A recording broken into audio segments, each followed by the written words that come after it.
Narito ang balita mula sa GMA Integrated News. Inuulan ngayon ang ilang bahagi ng bansa dahil sa bagong low pressure area. Huling namataan ng Pag-asa ang nasabing LPA 310 kilometers east-northeast ng Davao City. Sa ngayon, apektado ng LPA ang Eastern Visayas, Caraga at Davao Region. Posible itong maging bagyo kung sakali tatawagin ito sa pangalang Butchoy. Narito naman ang iba pang balitang binabantayan ng GMA Integrated News. Kaugnay pa rin sa panahon, mahigit 70,000 pamilya sa 5 rehiyon apektado ng habagat.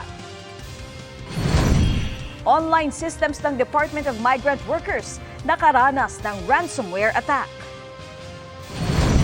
At oil price rollback epektibo ngayong araw.